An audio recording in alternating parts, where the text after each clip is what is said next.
for, and, nor, but, or, yet, so. But it depends which one you are going to choose. It depends on the idea or the thought in the sentence itself. And also the relation between the two. If you have contrast, he is happy, but today I see he is not happy. He is happy and so on. So you're going to choose the coordinating conjunction according to your feeling of the sentence, or the two sentences that you're going to combine them together. We have independent clause and one of these, and then independent clause. Okay? Example: it has been very long day, so I'm going to bed. You can't say it has been a very long day and I'm going to bed. How come? Yes.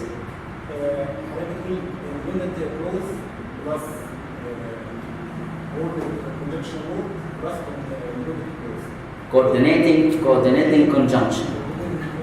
Now.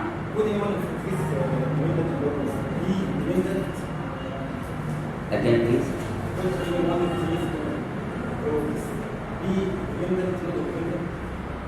Let us. I'll answer your question this way. Okay. Here, it has been a long day. You can put a full stop, delete, or omit the comma, and omit the word so, and then I am going to bed. It's another sentence. There is what we call a close relation. Close يعني قريبة, علاقة وثيقة. Close relation. So I say, oh, it has been a very long day, so I'm going to bed. النهارده كان يوم متعب قوي طويل في الشغل، عشان كده بقى رايح السرير. أذهب إلى الفراش. لكن ما اقدرش أقول مثلا بالعربي كده يا اليوم كان طويل النهارده كده وأنا رايح للسرير. يعني إيه؟ يعني تديني مفهوم إنك أنت وأنت رايح للسرير اليوم كان طويل قوي كده. أو مثلا أقول it has been a very long day but I'm going to bed.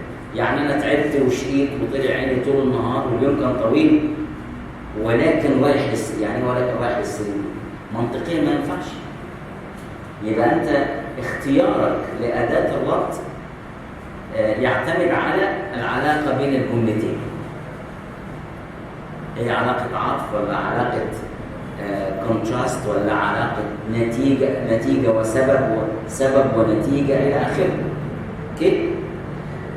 Andrew plays guitar for the elderly on weekends, and his sister teaches piano lessons for children. من ضمن الحاجات المهمة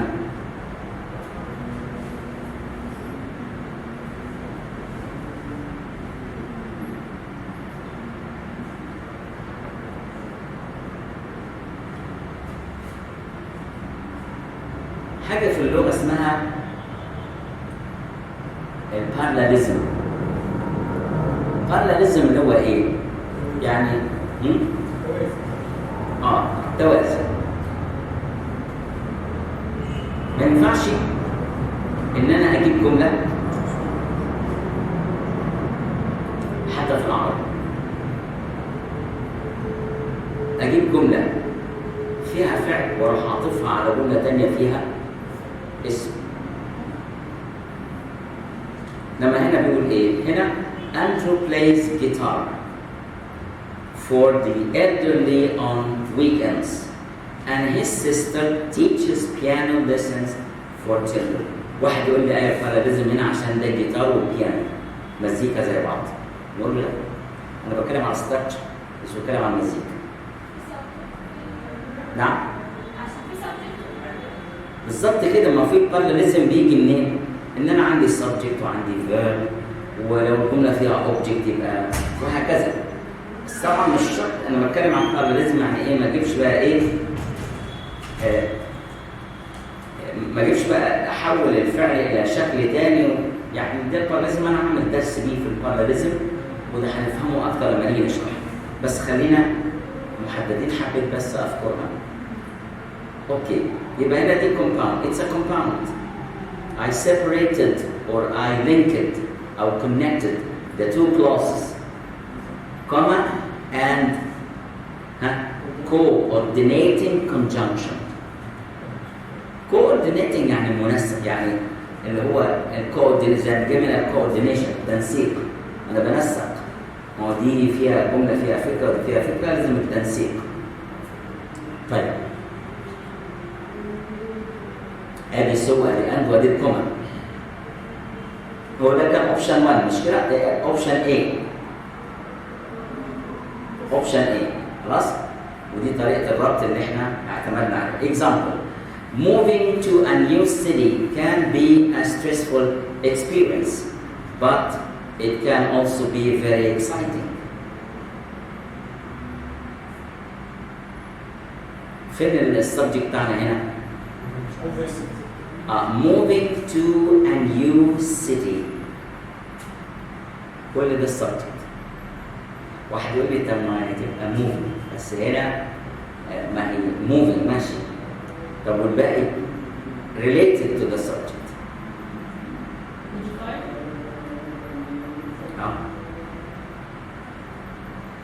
Can be a stressful experience, but it can also be very يعني هتبقى يعني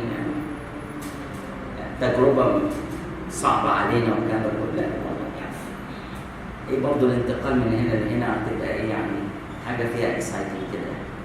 نعم. معلش، هو هنا استخدم الضمير يعود على الحاجة اللي السبجكت بتاعها ده عادي؟ لا، هو الضمير بيعود على مين؟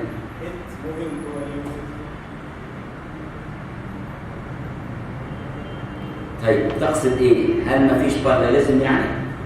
قصدي ان هم مش تكمل في يعني خدنا الجمله الثانيه هتبقى it can be really مش independent. مش ايه؟ مش independent. مين قال؟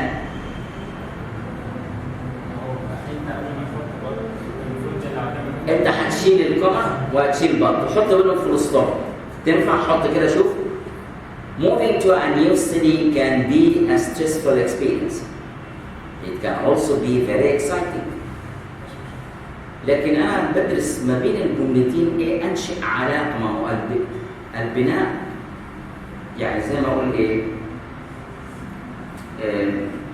أنا مثلا عملت زي مبنى وقلت هيبقوا منفصلين.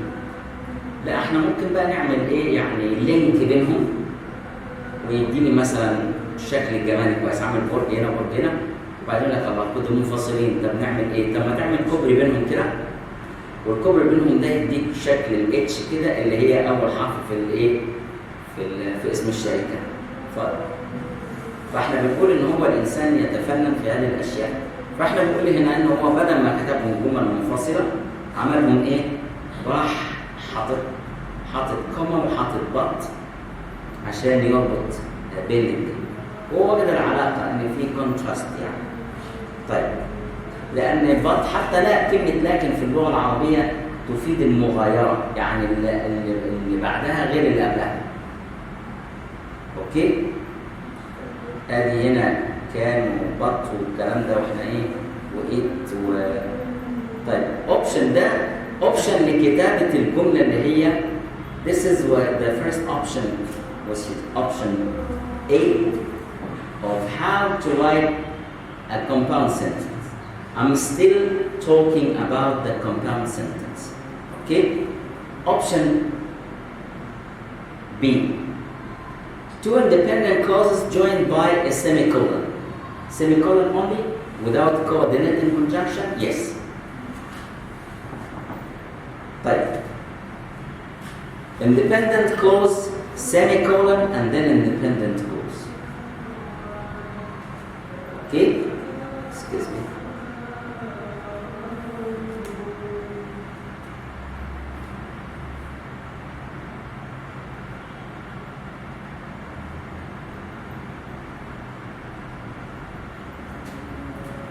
Then, example, I did most of the work on the presentation. Semicolon. هل تقدر تربط الجملة دي بكوما وأند أو بط أو الكلام ده كله؟ أي. بس ده أوبشن تاني. ده أوبشن تاني موجود عشان يبقى فيه فرايتي. I think in spoken language we should use other type of option A. But in reading we can use But we are talking only about written. How you come? Tell me how you. How can you tell me that you are using comma or using semicolon while speaking English? good preparation. I mean conjunction. You also you make pause here, and with comma you make pause also.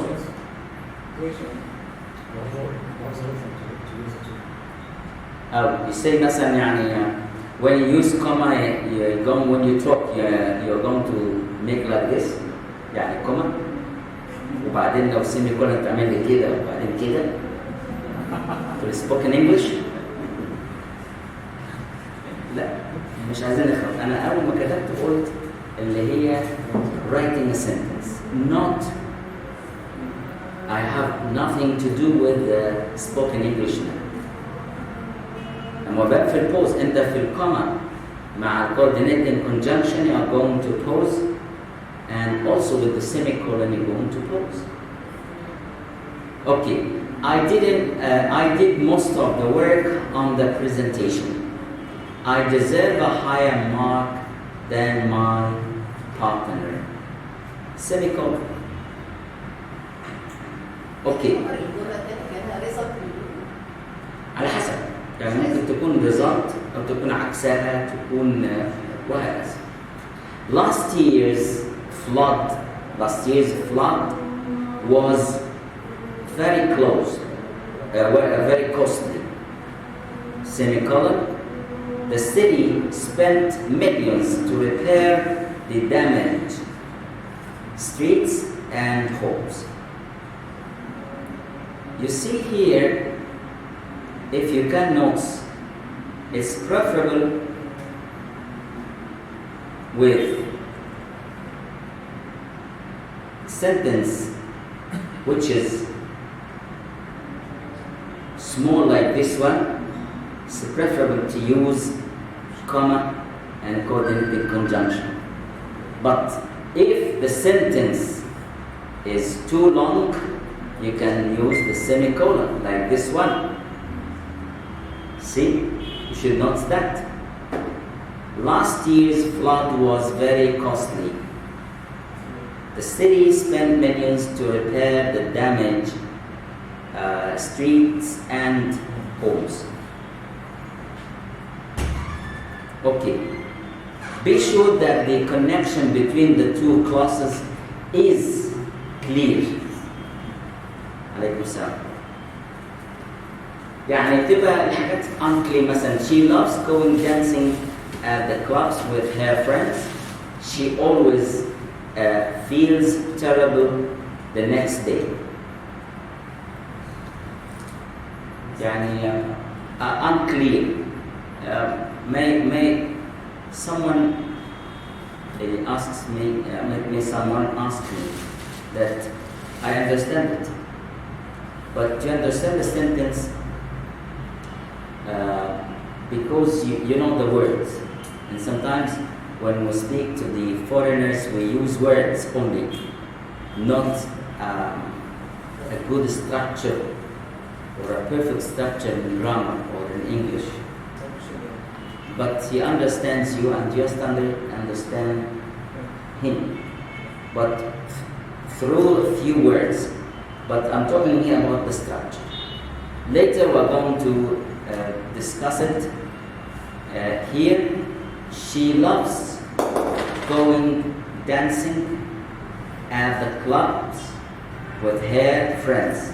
But she always feels terrible the next day. يبقى هنا المعنى مش كلير. يبقى مش في كل مرة مش كل جملتين هيتربطوا بالايه؟ السيمي كولن. ده انا ابني العلاقه بينهم من الاول. لو فيها الكونتراست، طب تعال شوف دي كده اللي قبلها بيقول فيهم ايه؟ يعني I did most of the work on the presentation. I deserve a higher mark than my partner. يعني في تواصل، يعني انا يا جماعه عملت معظم الشغل اللي كان في البرزنتيشن، عشان كده نستحق كذا كذا كذا. او اقول مثلا مش عشان كده، انه وانا استحق كذا كذا كذا. انا على طول. ممكن على طول، يبقى مش محتاج رابط. انما هنا في كونتراست، يعني في ايه؟ مغايره ما بين الكلام ده. مثلا ايه؟ she loves going dancing at the clubs with her friends. she always feels terrible the next day. في علاقه بينهم، يبقى لازم انا اشوف العلاقه دي هي تبقى and ولا but ولا so ولا. لا والله هي بتحب انها تروح يعني ترقص في النادي مع صديقاتها، خلاص، إلا أنها في اليوم الثاني تشعر بكذا كذا. يبقى هنا العلاقة اللي قبل ما الكلام ده مش واضح. إنما تقول مثلا إيه؟ لا أنا بالنسبة لي واضح، عشان تاخد كلمات بس يعني تركز على مجموعة كلمات هي اللي تديك الفكرة وخلاص. أنت عرفت حاجتين هنا في الفكرة، بس ما بينش الكونتراست هنا. أنت عرفت حاجتين، هنا بتروح للإسلامية وبعدين بتبقى تاني يوم تعبان. لكن هنا المفروض ان انا الجمله تبقى عشان تبقى كلير من ناحيه الاستراكشر. She loves going dancing at the clubs with her friends, but she always feels terrible the next day. يبقى لازم ابني علاقه، ولا في علاقه بينهم. وبرضه عندنا في علاقه اخرى اللي هي هناخدها بعد كده، cause and effect.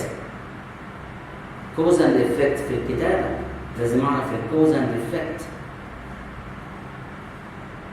طيب هنا كلمة but. option 3 to write two independent clauses joined by what? A semicolon. Okay, you told me that? No. Conjunctive adverb،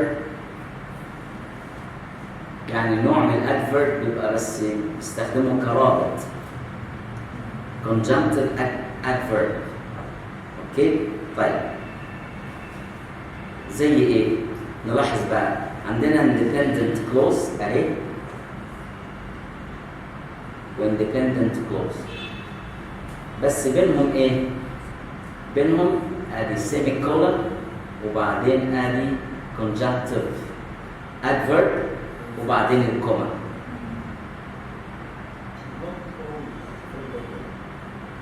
اوكي؟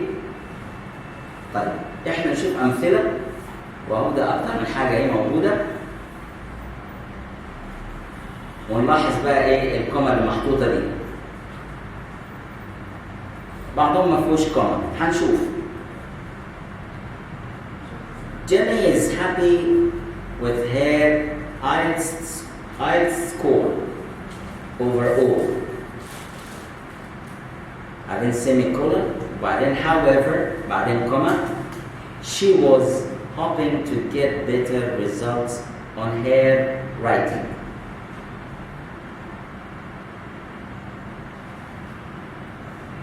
زي واحد بنتكلم في اللغة العربية مثلا بيقول ايه؟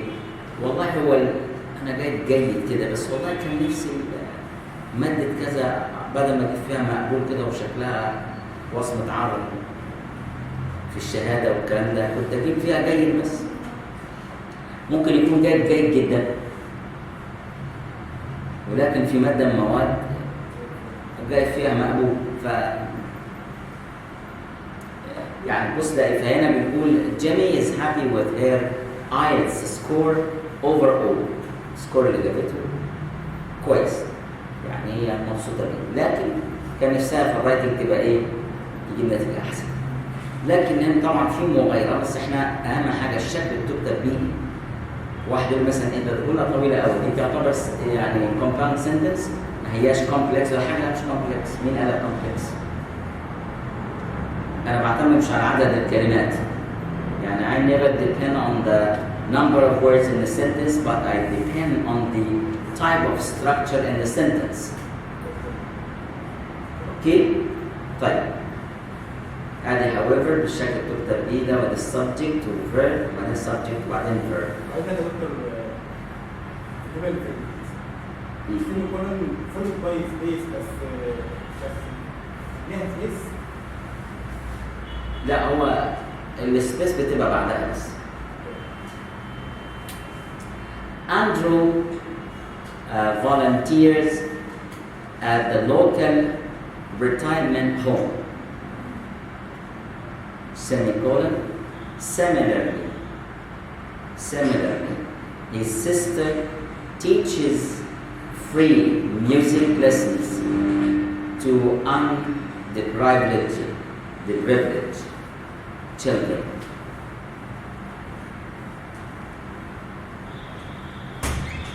Similarly هنا دي من ضمن برضه ايه الشكل والاستراكشر اللي انا بكتبه وفي الاخر بحط الفول ستوب. اوكي جمله ثانيه ادي similarly بيقول قبلها سيمي كولن بعدها كوما. طيب Andrew wants to give back to society in some way.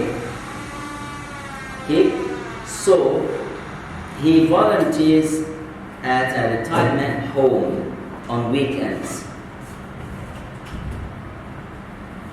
يبقى هنا ده لما ربطها بهذا الشكل حط كوما بس. الفرق بينها وبين الثانيه ان انا حاطط سيمي كولن وبعدين لان النوع مختلف. ليه؟ ده اسمه هنا اسمه ايه؟ ها؟ conjunctive adverb. adverb بس مستخدم كرابط. ودي من الفانكشن لازم اعرفها. يعني هنا نقول لما اقول كلمه similarly عايده على انهي فعل؟ الفعلين مختلفين. similarly هنا بقت مجرد رابط بس نوعه adverb، لكن هنا الرابط اللي موجود مع الكوما اللي اسمه so ده coordinating conjunction. يبقى لازم افرق ما بين coordinating conjunction و conjunctive adverb والسيمي كولن اللي ما معاش اي نوع من الروابط. اوكي؟ طيب تعالوا نشوفوا هنا. بص بقى لما حب يعملها قال ايه؟ انا دلوقتي كتبتها بالطريقه دي. ادي خيار اخر للجمله. طيب اللي هي السيمي كولن. اوكي؟ وادي خيار ايه؟ تالت.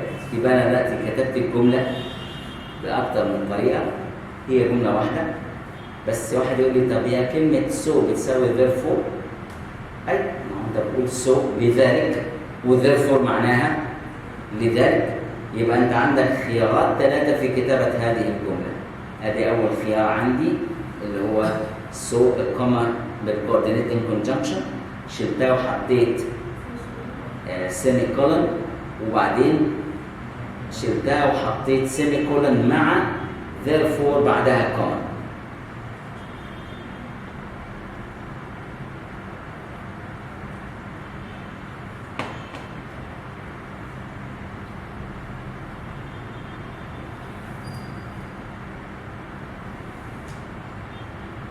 طيب show variety and range. Combined the two simple sentences into one compound sentence in two different ways. Andrew answers will vary. يعني ايه الكلام ده؟ يعني انت دلوقتي ده exercise. احنا اظن كنا توقفنا من فتره على كده. ان عندنا exercise. ان احنا عندنا دول جملتين هنبتدي نربط بينهم. الاولانيه she didn't bother to bring any umbrella with her. Full stop. She ended up getting socked. هتلاقوا ده في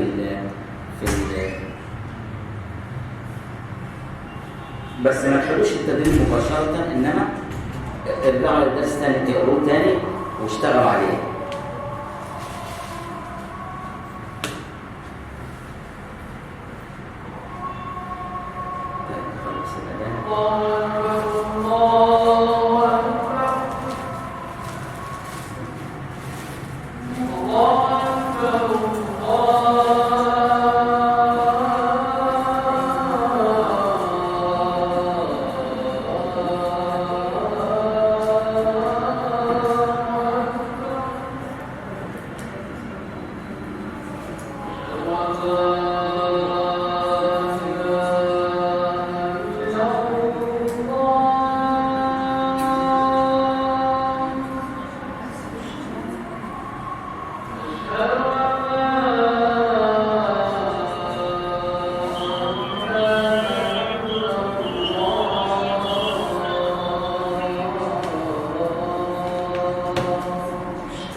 نحن